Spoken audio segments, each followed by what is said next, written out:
Hi friends, west ഇൻഡീസുമായിട്ടുള്ള കഴിഞ്ഞ ദിവസത്തെ കളിയിൽ ഒരു മാസ്റ്റർ ക്ലാസ് ചേസിംഗ് ഇന്നിങ്സ് ആണ് സഞ്ജു വി സാംസണിൽ നിന്ന് നമുക്ക് കിട്ടിയത്.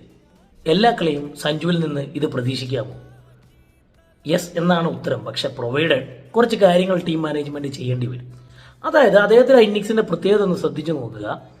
ആദ്യം റൺ റേറ്റ് കുറഞ്ഞപ്പോൾ രോഹിത് ശർമ്മയെ പോലെ അറ്റാക്ക് ചെയ്ത് കളിച്ച അദ്ദേഹം പിന്നീട് വിക്കറ്റ് പോകാൻ തുടങ്ങിയപ്പോൾ വിരാട് കോഹ്ലിയെ പോലെ ആങ്കർ ചെയ്ത് കളിച്ചു. പിന്നീട് ക്യാപ്റ്റൻ കുൽ ധോണിയെ പോലെ കൂളായി നിന്ന് ഫിനിഷ് ചെയ്ത് അദ്ദേഹം ടീമിനെ വിജയത്തിലോട്ട് എത്തിച്ചു. ഇങ്ങനെ വീണ്ടും അദ്ദേഹം ഇന്നിങ്സ് റിപ്പീറ്റ് ചെയ്യണമെന്നുണ്ടെങ്കിൽ രണ്ട് കാര്യങ്ങളാണ് ടീം മാനേജ്മെന്റ് ചെയ്യേണ്ടത്. ഒന്ന്, സഞ്ജുവിനോട് സംസാരിക്കണം. സഞ്ജു, ഇത്ര നാളും നല്ലൊരു തുടക്കം അല്ലെങ്കിൽ ഒരു അഗ്രസീവ് തുടക്കത്തിന് വേണ്ടിയാണ് നിന്നെ ഞങ്ങൾ ഉപയോഗിച്ചത്. പക്ഷേ കഴിഞ്ഞ ഇന്നിങ്സോടുകൂടി നിനക്ക് ആങ്കർ ചെയ്ത് കളിക്കാനും അങ്ങനെ കളിക്കുമ്പോൾ തന്നെ അനായാസമായി സ്ട്രൈക്ക് റേറ്റ് ഉയർത്താൻ, ഹൈ റിസ്ക് ഷോട്ടുകളൊന്നും ഇല്ലാതെ സ്ട്രൈക്ക് റേറ്റ് ഉയർത്താനുള്ള കഴിവ് നിനക്കുണ്ട്.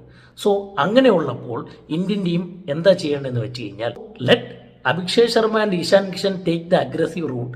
സോ ആ ടൈമിൽ സഞ്ജു സാംസൺ ആങ്കർ ചെയ്ത് കളിക്കട്ടെ. സോ സഞ്ജു സാംസന്റെ ഒരു പ്രത്യേകത എന്താണെന്ന് വെച്ച് കഴിഞ്ഞാൽ, ഏത് സമയത്തും അദ്ദേഹത്തിന് സ്ട്രൈക്ക് റേറ്റ് ഉയർത്തുന്ന രീതിയിൽ ഷോട്ടുകൾ കളിക്കാനാവും. അതുപോലെ തന്നെ നല്ല പവർ ഷോട്ടുകൾ കളിക്കാനും ആവും.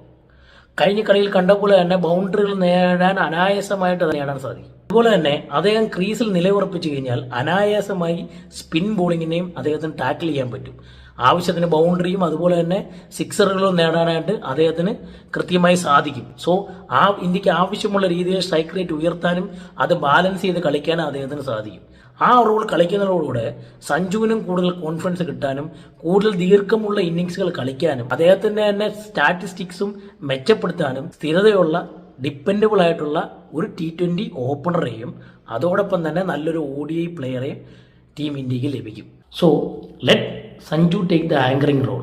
അത് പറയാൻ വേറൊരു കാര്യം കൂടി ഉണ്ട്. കാരണം വാങ്കഡയിൽ സഞ്ജുവിനെ കാത്തിരിക്കുന്നത് ജോഫ്രെ ആർച്ചറാണ്. ജോഫ്രെ ആർച്ചറിനെതിരെയുള്ള സഞ്ജുവിൻ്റെ റെക്കോർഡ് വളരെ മോശമാണെന്ന് മാത്രമല്ല, അദ്ദേഹത്തിൻ്റെ ബലഹീനത ആദ്യമായി തുറന്നു കാണിച്ചതും ഇതേ ആർച്ചർ തന്നെയാണ്. ആർച്ചറിൻ്റെ ഫാസ്റ്റ് ഷോട്ട് ബോളുകളിൽ റൺ സ്കോർ ചെയ്യാൻ ശ്രമിക്കുമ്പോഴാണ് സഞ്ജു ഇംഗ്ലണ്ട് സീരീസിൻ്റെ ഔട്ടായി ഫസ്റ്റ് ഫോം ഔട്ട് ആകുന്നത്.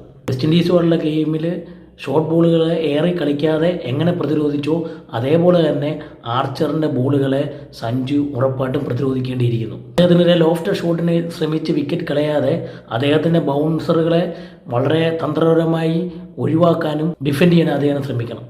സോ എങ്കിലേ അദ്ദേഹത്തിന് നല്ലൊരു ഇന്നിങ്സ് സെമിഫൈനലിൽ പടുത്തുയർത്താൻ ആവത്തുള്ളൂ.